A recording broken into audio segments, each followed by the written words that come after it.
Welcome to my new story. Okay, let's get started.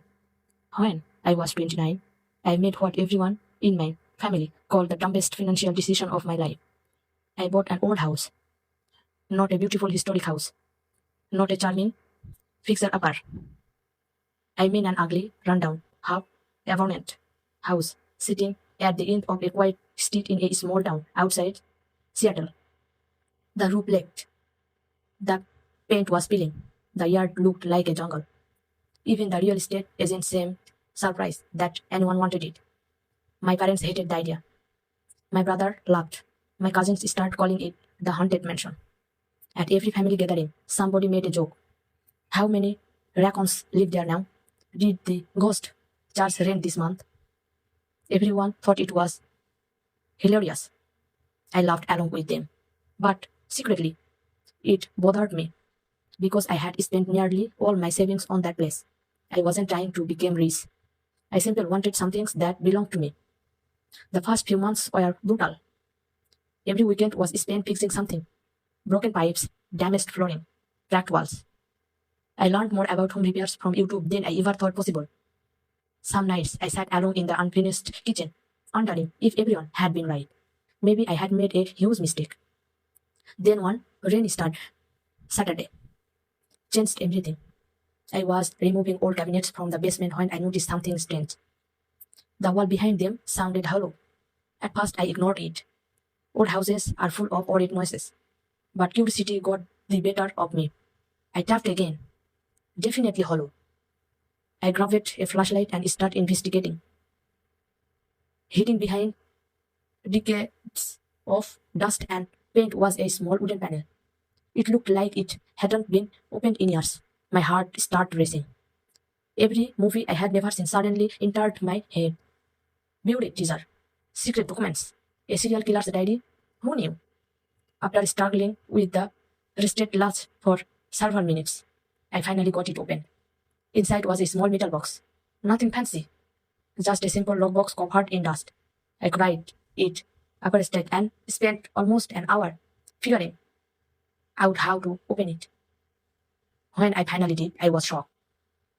Inside were dozens of old photographs, letters, documents, and a leather journal. At first, I was disappointed. No gold, no cash, no treasure, just papers. But then I started reading. The journal belongs to the original owner of the house, a man named Walter. According to the entries, Walter had built the house himself in the 1950s. The journal wasn't valuable because of money. It was valuable because it told an incredible story. Walter had documented nearly every major event in his life: his marriage, his children, his business, his struggles, and his dreams. I became fascinated. For weeks, I read thought everything. Then I had an idea. I started posting some of the stories online. Nothing personal, just the historical parts. To my surprise, people loved them. Thousands of people. Then tens of thousands. The post spread faster than I expected. Soon, local newspapers contacted me. Historians reached out. Even Walter's surviving relatives eventually found the posts. What happened next surprised everyone. His granddaughters contacted me. He had never known these journals existed. Many family photos had been lost decades earlier. The letters filled gaps in family history nobody had been able to answer. When they visited the house and saw everything, she cried. Not beautiful too because of money. Because she felt connected to her grandfather again. That moment made all the hard work feel worthwhile. But the story wasn't over. A few months later, one of my posts caught the attention of a television producer. They wanted to feature the house and his story in a documentary series. I honestly thought it was a joke. It wasn't. The documentary aired the following years. Nothing huge. Just one episode. But it brought unexpected attention. People became interested in this house. Tourism groups connected me. Local organizations invited me to speak. Even the town mayor reached out. Meanwhile, my family watched all of this unfold. The same relatives who and mocked the house now suddenly wanted updates. My brother stopped calling it the haunted mansion. My cousin started asking for tourists.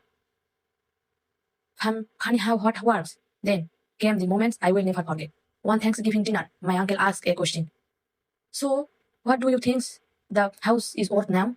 Everyone at the table got quiet. I smiled because for the first time nobody was laughing. After several years of restoration and publicity, the property's value had increased dramatically, more than anyone expected, including me. When I told them the estimated value, survival jaws literally dropped. The same people who once thought I was reckless suddenly start calling me lucky, but they were wrong. I wasn't luck. The house didn't become valuable overnight. It took years of effort, years of repairs, years of risk, and years of believing in something when nobody else did. That's the part people never see. They see the result, not the work. A few months later, I received an offer to sell the property. It was more money than I had ever imagined earning from a single investment. I thought about it carefully. For weeks, then I turned it down. Everyone thought I was crazy. Again. But the truth was simple. The house wasn't just a building anymore. It represented something bigger. It reminded me what happens when you trust your own judgment, when you keep going despite criticism, when you believe in a vision that nobody else can see it.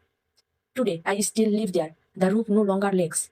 The walls are repaired. The yard is beautiful. And every now and then, I open Walter's journal and read a few pages. Not because I need to, because it reminds me that every old house, every old object, and every old person has a story. Sometimes the real treasure is not hidden gold, isn't discovering something valuable that everyone else overlooked.